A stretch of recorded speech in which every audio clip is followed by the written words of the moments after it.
다음 중 관로 안에 알맞은 내용을 쓰시오. 천천히 한번 읽어봅니다.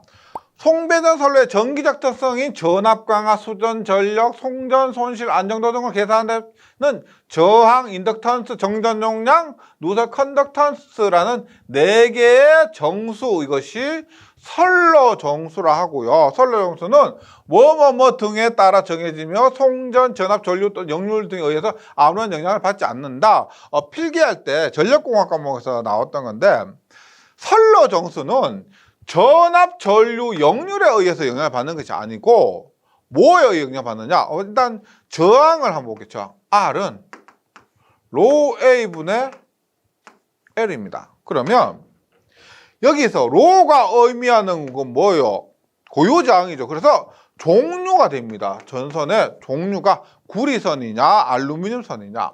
그 다음에 A는 단면적이죠. 단면적은 전선의 굵기와 영향을 받습니다. 굵기 영향을 받아요.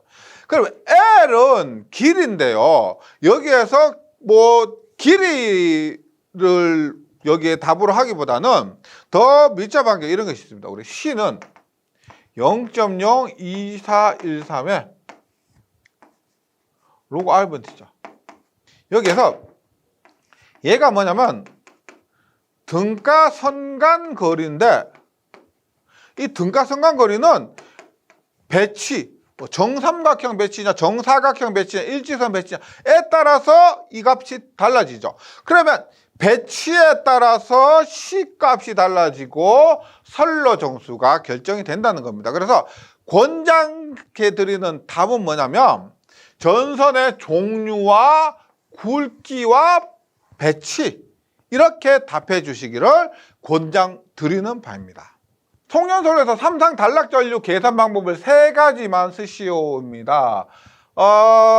온법. 지금 단락전류는 뭐 IS죠, IS. 그러면 온법에서 IS는 Z분의 E, 임피던스분의 대지다. 퍼센트 임피던스 부분 뭐예요? 퍼센트 임피던스 부분 IS는 퍼센트 임피던스 분의 100 곱하기 IS. 전격 전류죠. 전격 전류. 단위법은 뭐예요? 단위법은 피우법이죠.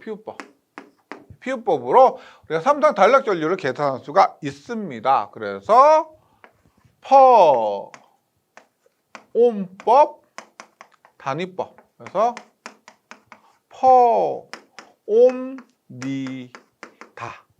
포옴단, 포옴니다.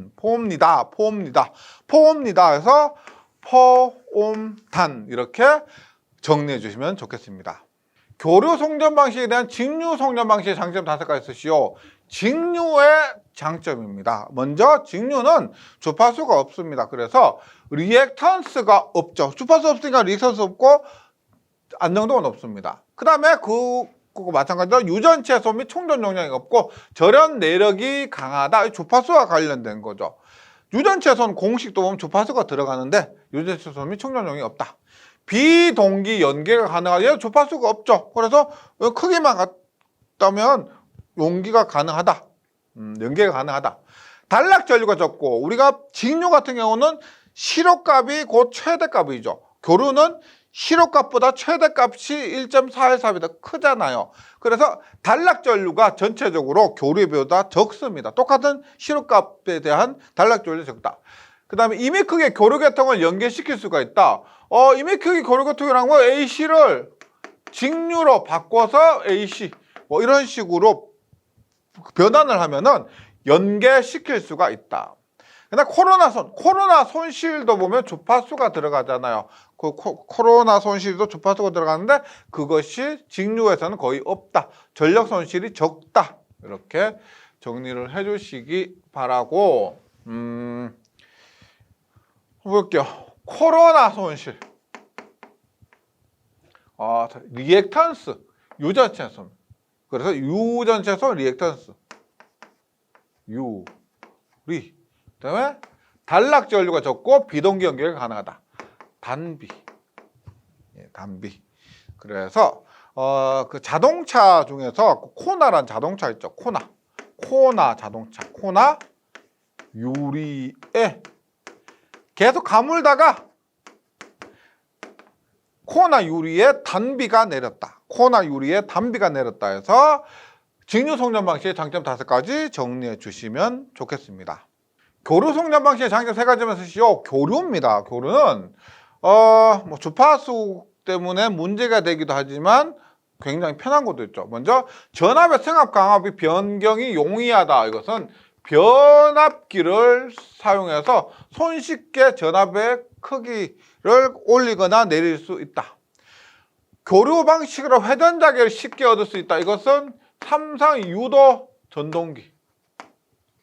삼상 유도 전동기 사용이 편리하다. 세 번째, 교류 방식으로 일관된 운용을 기할 수 있다. 우리가 주파수 F, 우리가 사용한 주파수 F 거의 60Hz죠. 거의 60Hz 주파수가 있기 때문에, 그리고 220V니까 일관된 운용을 기할 수가 있다. 주파수가 이렇게 장점이자 단점이 될 수가 있습니다.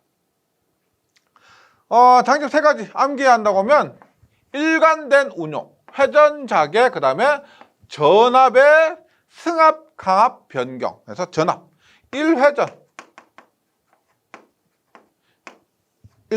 뭐 2회전, 3회전, 4회전 할 때 1회전 해서 일관된 운용, 회전 자개, 전압의 승합 강압 이렇게 정리해 주시면 됩니다. 송전선로 공사에 대한 작업의 내용을 순서대로 나열하시오입니다. 먼저 굴착입니다. 굴착. 송전선로 한다면 이 땅을 먼저 파야 되겠죠. 땅을 팝니다. 굴착. 그 다음에 각입은 뭐냐면 타설 전에, 타설 전 단계죠. 각입은 여기에 이렇게 뭐요? 앵커제, 주주제, 주곽제 등을 이렇게 조립하는 것이 각입입니다. 각입. 그 타설은 뭐냐? 쉽게 얘기하면은 뭐 공구리 친다라고 하죠. 여기에 콘크리트로 타설을 씌우는 거. 타설. 콘크리트로 부어서 고정시키는 거죠. 타설. 조립은 뭐요? 이 위에 뭐 이렇게 뭐 사제 뭐 이렇게 해서 철탑을 조립하는 거. 본격적으로 조립합니다.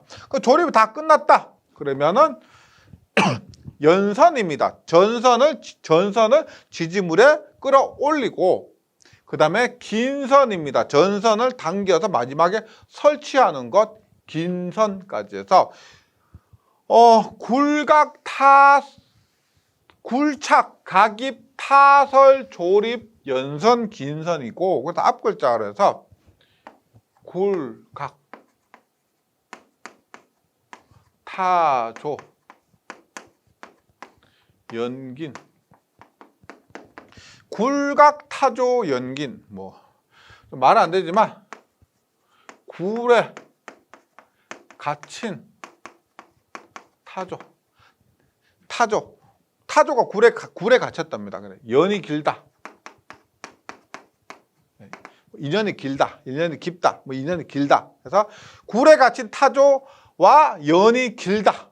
굴각, 타조, 연긴. 이렇게 이것만 외우시면 순서는 크게 어려움이 없을 거라 생각하고요. 이거 외에도 뭐 각입에 대해서 연선, 뭐 긴선 이런 것들에 대해서는 뭐 이 작업 자체가 어떤 작업이냐를 물을 수도 있기 때문에 이런 부분도 함께 기억을 해주시면 좋겠습니다. 다음 관로안에 알맞은 내용을 쓰시오. 가공 송전선로의 경우 높이 몇 미터 이상의 경우 철탑에 대해서 항공 표시구를 어디에 치부하고, 뭐는 철탑 높이 비행구역에 따라 치부한다. 길 가다가 보면 우리가 이런 거 있죠. 철탑이 이렇게 있으면 이게 전력선 말고요. 여기 가공 지선 부분에 여기 이런 구가 있죠. 구. 이게 지름 60cm 이상인 구입니다. 이 구를 뭐라고 하냐면 항공표시구라고 합니다.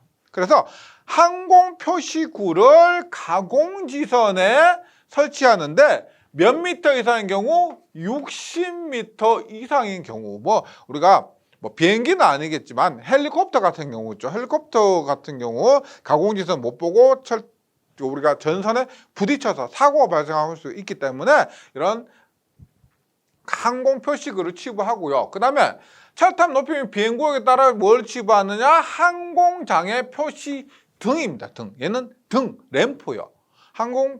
항공장애 표시 등을 철탑 높이 및 비행구역에 따라 치부를 한다. 그래서 이것은 이 통째로 우리 교정에 명시되어 있는 내용이기 때문에 60m 가공지선 항공장애 표시 등 암기해 주시기 바랍니다.